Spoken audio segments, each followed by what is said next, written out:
Ouais, salut, bienvenue sur le tutoriel qui va traiter de la notation des transformations géométriques et notamment des isométries. Voilà, donc l'enjeu en fait il est là. Tu as une translation.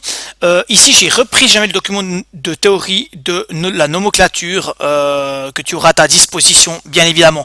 Donc dans l'idée c'est quoi une translation? En français c'est la figure F, A pour image, la figure F' par la translation de vecteur V. Ça c'est le français, puis l'idée c'est de l'écrire symboliquement, mathématiquement, de manière efficace pour que tout le monde comprenne.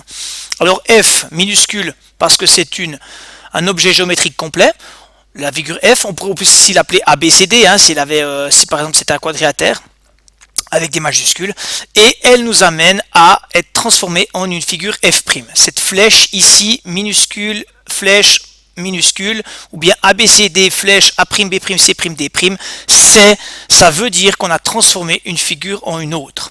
Et puis ensuite, sur la flèche, on va décrire comment est-ce qu'on le fait, et on utilise une lettre majuscule, T comme translation, S comme symétrie et R comme rotation. Et dans la parenthèse, à côté, on va y mettre les objets géométriques de la transformation. Ici, on a affaire à un vecteur, et c'est le vecteur V. Voilà, donc ça c'est pour une translation. On va directement parler d'une symétrie. Alors une symétrie, une symétrie, la voilà.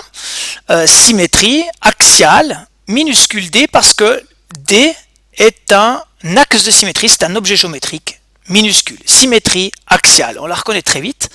Et puis en fait, si tu vas chercher une symétrie centrale, eh ben, tu auras une majuscule à l'intérieur. Et dès qu'on voit ça, on reconnaît tout de suite qu'on a affaire à une symétrie centrale. On voit la lettre S, symétrie, on voit la majuscule qui désigne le centre. Voilà, il reste encore la rotation. La rotation, la seule particularité, c'est qu'il y a deux éléments de la rotation. Il y a le centre et l'angle de rotation. Alors ici, on sépare par un point virgule les deux éléments, majuscule pour le centre, bien évidemment, et puis ici le sens de la rotation est décrit par le signe.